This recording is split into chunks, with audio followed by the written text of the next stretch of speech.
Things Policy, a daily podcast supported by Pragati, a flagship media initiative of the Takshashila Institution.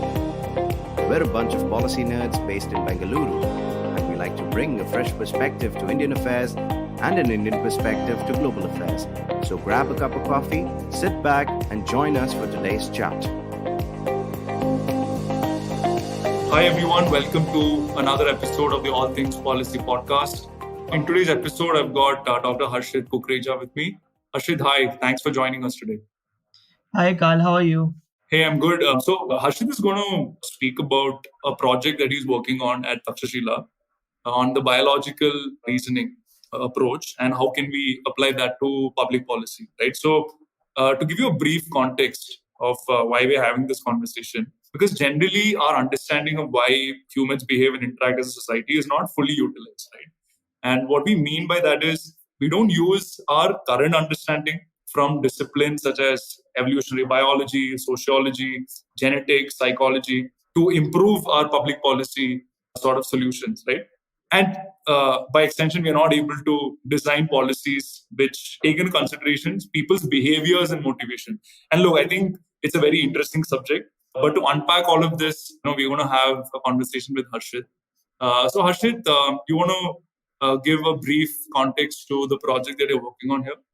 Yeah. So over the years, we have realized that only economic reasoning, only demand and supply, only self-interest is not able to help us explain people's behavior with each other, with society, the government, personal interaction, and is not able to explain a lot of results that we are getting in a lot of policies in society and culture as general. So we looked at a few things and we found out that a lot of concepts that are used in non-core public policy fields can be applied to public policy as well. So what we are trying to do here is we are trying to use the domains you mentioned, take out certain concepts which we feel are valid in public policy, in behavior, in culture and society, and use them to in with economic reasoning and with the current concepts to make better policies and make a better society in general. So this is what our basic idea is. So I have a very interesting concept that we have been trying to unpack for some time. It's called kinship. So Yeah. Carl, what do I mean by maybe kinship or family? What do you understand by this? So kinship is basically anyone who is from your family, the family that you're born into, and those who you share blood relations with, which is a very basic understanding. But yeah, you can add to anything. Yeah, that is the best sort of one liner I've heard it on kinship. So kinship is basically this. What we're trying to see is why do people behave with kins differently than they do with non-kins. So we've found certain explanations for this. We found certain theories which try to explain this. So the first one is that people only do costly behaviors because of certain genetic evolutionary pressures and some cultural things that you learn to. And these are basically because this behavior can be explained by certain extent in at least kinship of blood relatives by, for instance, you and your parents have same genes by descent from a common ancestor, so you are more likely to, you are more programmed to save those genes and help your bloodline progress. And second could be because when you are born and brought up together in a family, you try to identify and you are grown up together, so you are more likely to do costly behavior. Costly behavior, I mean, for instance, you're more likely to donate one of your organs to your brother instead of your second cousin or an unknown person. Or parents are more likely to invest a lot of their resources in childcare as opposed to investing in some other child which is not related to them. So this is how we were thinking about this concept, and this we have seen to be true in a lot of cases. One interesting example that I have is if you look at businesses. So businesses, you'll see that a lot of businesses, a family business, family owned large businesses, people, the owner tries to transfer the ownership to his like sons or daughters because even though they may be not be as competent as others, as other available candidates, because and he does not see that his business even will grow with the sun at the helm, because this is what Kinship has made him do. This is what the cultural understanding has sort of made him behave in this way. So one of the interesting questions we were trying to find an answer for is that in why in certain businesses people prefer to hire only their kin. So there's a certain sub clan which has a very disproportionate hegemony in a certain business. And we looked at two variables. Out of a lot of variables, we looked at two variables which we found to be very true to this question.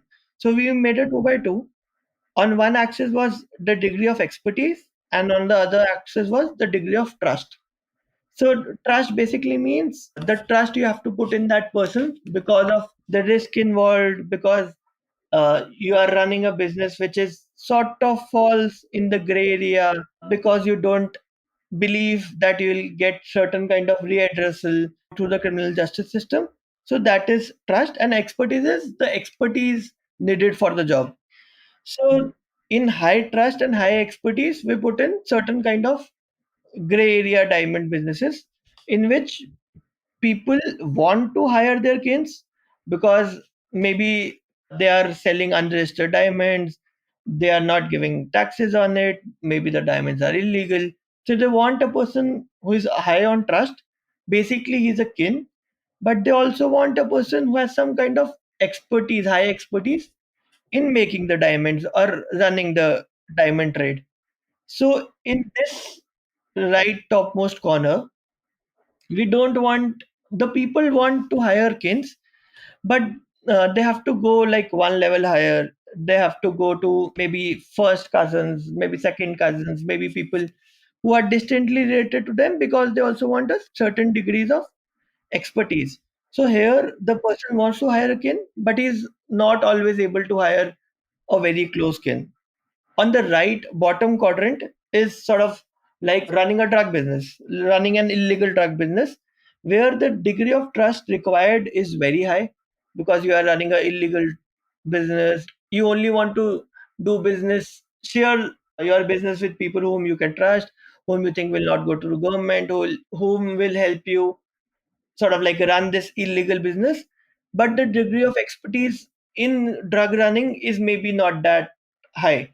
So people tend to hire only the majority of people hired in this business are kins. So this quadrant has the people has businesses with a lot of kin selection, with a lot of family hiring. Then maybe if you look at the left topmost, maybe if you look at IT firms in India. So IT firms require a high degree of expertise, a special skill set, but the degree of trust required is not that high. So it's like low, because it's a perfectly legal business. You have courts and the criminal justice system to go for if anybody sort of their employee cheats you or runs away with your maybe data or something, and you can always go to courts, and it is basically a very formal business setup. So these are all examples which have certain conditions. Maybe an IT firm who is running a scam call center will not fall on this top left corner. In the bottom left corner, maybe you can say a perfectly legitimate grocery shop. So the degree of expertise in selling grocery is not that high, and the skill required is also not that high, and the degree of trust is also not that high. So people need not hire their kins. They may or may not hire them, but there is no need because of these two factors to hire kins. So this is how we divided our sort of like our understanding of where businesses fall and why certain businesses tend to hire only kins or prefer they have a very high preference for kins. Yeah, so let's take a short break and we'll come back and explore this subject further. Sure, sure.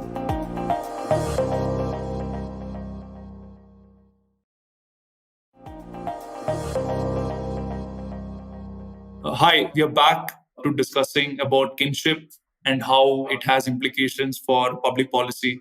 So, Harshit, I think when you went over the graph that you've prepared as part of your project, I think the takeaway for me here is that greater the degree of trust, the greater is the inclination to have your kin to be, sort of hired for that particular business. But there are also variations, right? For instance, you can have IT firms that may want to run business in a fairly confidential way, in which case, again, the degree of trust is high, and by extension, you want to have your kin run the business. But how does all of this, like, bringing everything together, what can the government do about this line of thinking in people, right? So here you're going beyond economic reasoning and you're having a cultural reasoning almost.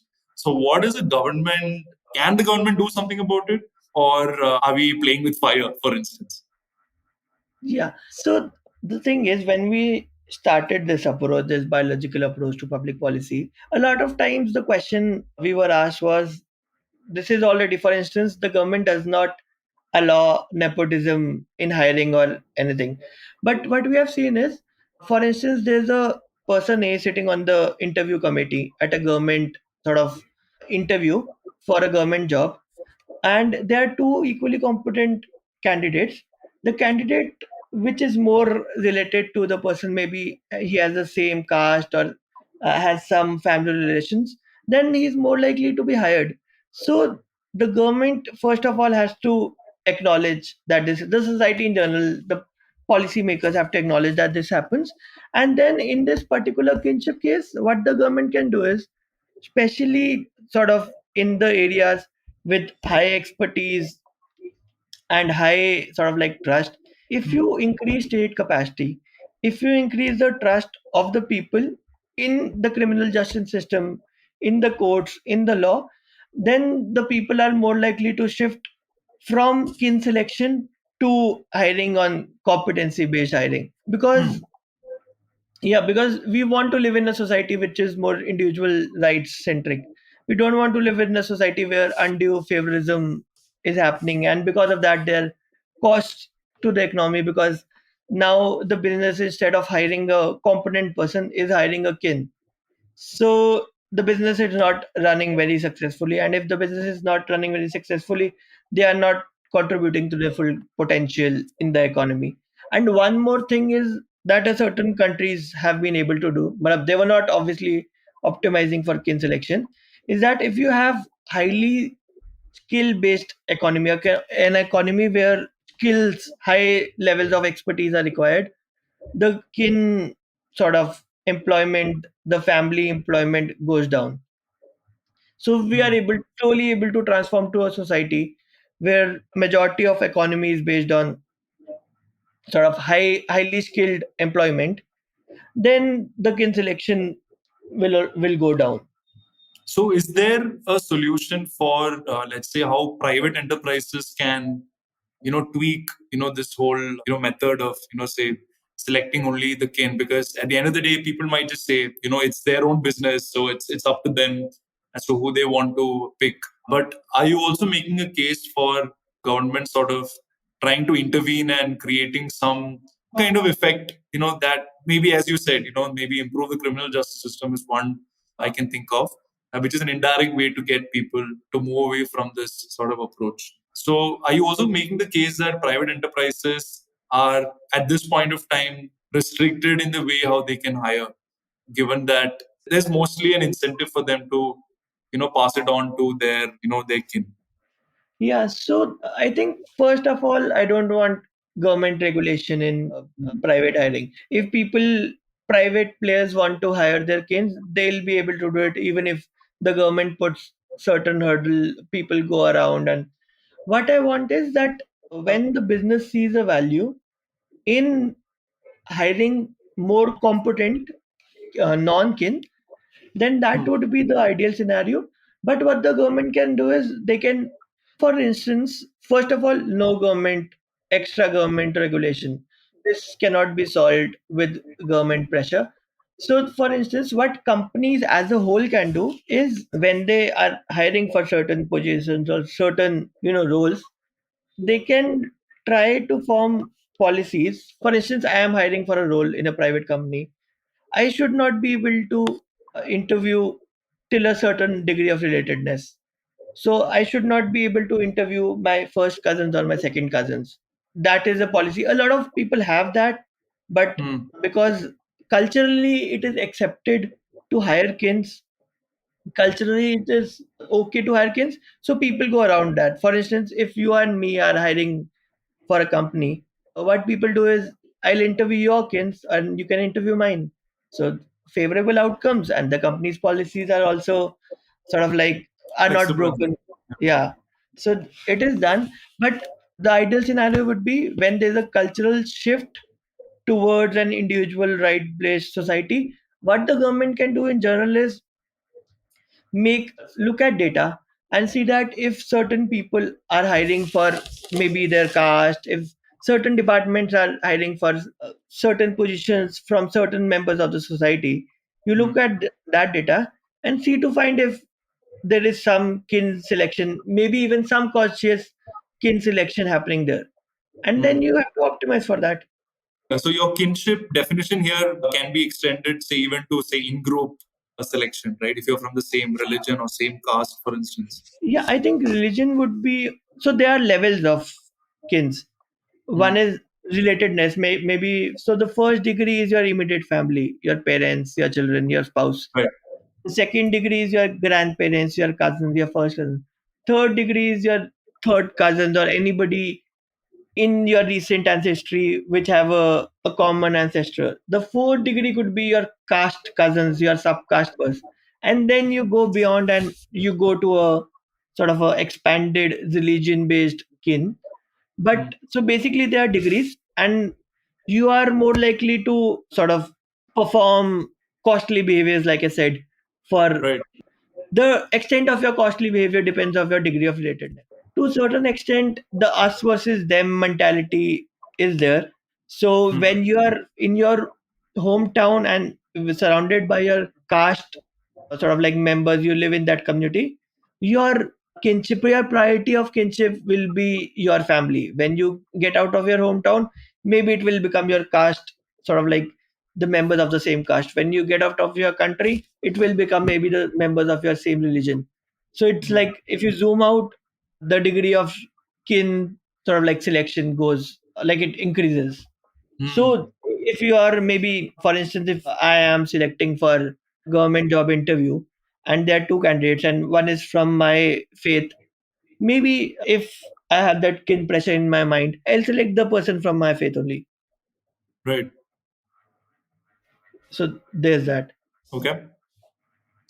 So, Harshit, I think the suggestion is almost, at least from what I can understand, is that humans, although we live in a societal context and there's far greater sort of incentive to say abide by certain cultural norms, but the idea here that you're putting forth through the biological approach is that you curb these tribalistic instincts, you curb these sort of inherent desires that we have in wanting to select our own kin. I mean, be it in whatever context, right? Hiring, or let's say you want to, even for instance, just hanging out with, let's say, people from your sort of community.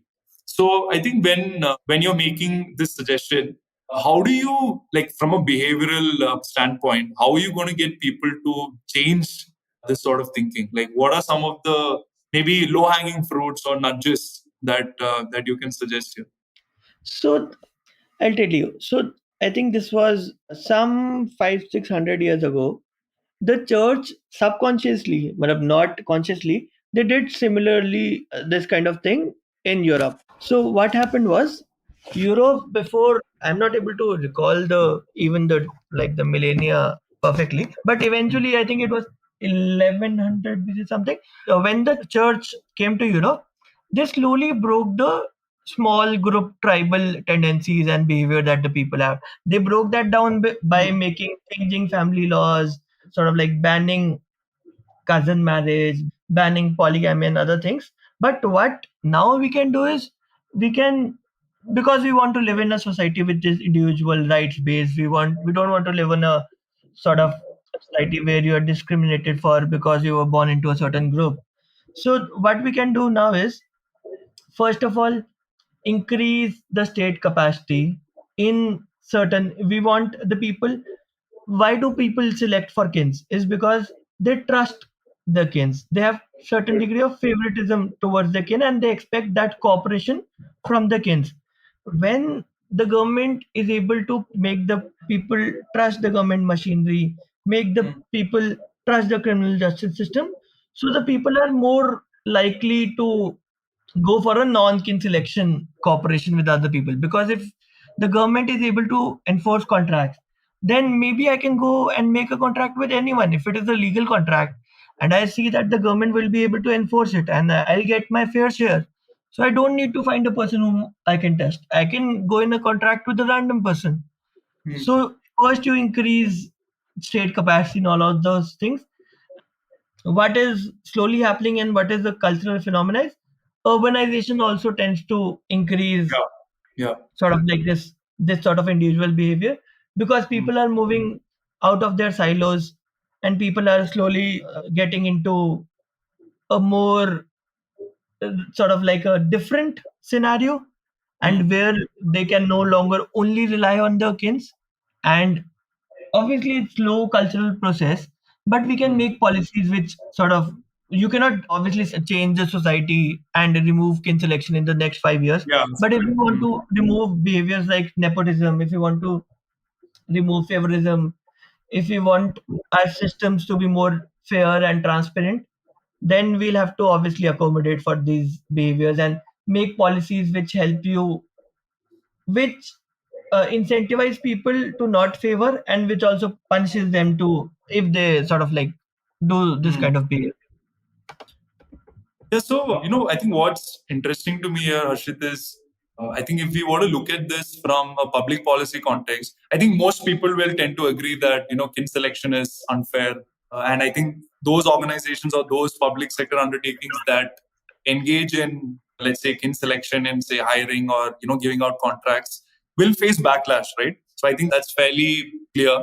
But I think your research also has very interesting solutions and sort of, I think, frameworks that can apply even to a non-kin selection. Like it could just be favoritism, for instance, like you said, right? So there could be a tendency to favor just one particular vendor, right?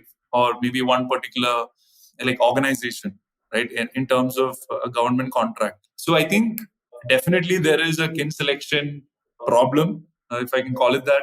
But it also goes beyond kin selection to also favor those who you want to favor, right? So the favoritism, I think the principle of favoritism is also something which people would be very interested to know, how that can be overcome in a public policy context. Because I think that's where a lot of the current happenings, right? I think it's around favoring certain, say, corporates, for instance, or favoring certain organizations. So does this framework or does the model that you propose actually capture how we can have a more sanitized version of, let's say, public policy, or something that does not really put the onus on favoring a certain section of people or favoring a certain organization? Yeah, so for sort of like non-blood related kins, we are still trying to dig deeper and trying to find out why a lot of favorism, a lot of nepotism, corruption happens in non blood related kins also. But we have not yet gotten a very good sort of like logical, rational answer. But a lot of, even in corporates and even in, for instance, if you are favoring a particular vendor and you look at, so if you are operating a company and I am a government sort of, I'm the person who decides that who will get the vend, who will get the tender, and some sort of like bribing or some corruption is taking place, there is also a trust which needs to be formed between us. So you are more likely to be some kind of kin, some sort of like some caste, same member of the same caste or something. This behavior, sort of like non-optimum behavior that we want to remove, is happening within blood related kins. And what we can do is, yeah, we can do it, but yeah, the first step. So obviously, I don't have all the answers. A lot of answers I don't have. Yeah. We are just trying to answer. We're just trying to ask the right questions right now. But the government can, first of all, in public sector, in government undertakings, acknowledge that this happens, look at data and say that this is happening because of this, and then Yeah. look at usual motivations and sort of individual motivation and incentives, then you can form policies which say that, oh, so that is why, maybe for instance, any maybe MP was having a lot of kin based corruption or kin based nepotism, and when we looked at it, we looked at that, oh, a particular tehsil was hiring a lot of members from a certain caste, and we did this, and this is what happened. But yeah, we are moving towards a more sort of like a actionable action plan for to-do list for governments, organizations, society in general, to like mitigate a lot of these problems. No, I think that's quite interesting. And in fact, I would recommend the listeners to check out Harshit's, fortnightly newsletter. It's called Insights from Biology. And he covers this and, a lot more in the newsletter. So maybe we can sort of plug that in the show notes of the episode show notes. Harshit, so do you have any final thoughts on how you see this project evolving? And are there other concepts that you and those working with you on this have sort of, formulated, or are there, like, what can people look out for in terms of the project overall? Yeah, so we are trying to make sort of like have go-to concepts that we can apply, similar to what we have in economics, and sort of like supply demand sort of. Yeah. So one more thing, we have also started a learned society. It's called, the name is not that good, right? It's called Biology and Policy Society. We are still looking for a better name. I'll put the link in the description in the show notes. Carl, please put the link in the show notes. People can join, and we have a discussion around this. We are also extracting a lot of different concepts. We are looking at different concepts. We are looking at what we call as reputation. We are looking at ethnicity. We are looking at what we call as cultural gene coevolution, sort of like dual inheritance theory. We are looking at costly information theory. We are looking at a lot of things, and it's a slowly evolving aspect of looking at public policy. And we think the results would be pretty interesting, and at least it for us, it's like pretty intriguing. The findings, when we get to a finding, it's like, yeah, it's pretty obvious, but none of these things have been accommodated into our current public policy analysis and current public policy sort of like making system formulation and analysis. Yeah. No, and as I said, I think this is a subject worth sort of looking out for. And yeah, do follow Harshit's work in the newsletter, and even otherwise, he is engaged on these subjects. So thanks Harshit. This was great, and we can probably revisit this subject at a later stage when you have more data to sort of buttress a lot of the arguments that you put forth. So yeah, looking forward to that conversation. But thanks for joining us today. Yeah, thank you, Carl. And one more thing, you can also, listeners, you can also look at, we are building this on the work of a lot of different people. Joe Henrich is one of the people who has inspired a lot of work, and we have taken a lot of concepts from his work. You can, I think, the chair at Harvard's Evolutionary Biology department, he has a lot of books and he has a lot of research out there. You can also look at his research. It's very interesting. Thank you, Carl, for hosting me. This was a very fun conversation. Thank you. Thanks to those of you who are listening in. And we'll be back with another episode very soon.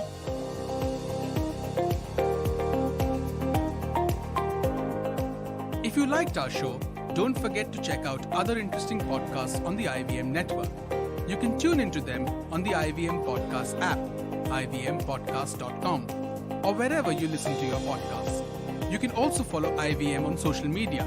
The handle is @IVM Podcasts on Twitter, Facebook, and Instagram. And hey, if you'd like to dive into Takshashila's research on technology, strategy, and economic affairs, check us out at our Twitter handle @TakshashilaINST or our website takshashila.org.in.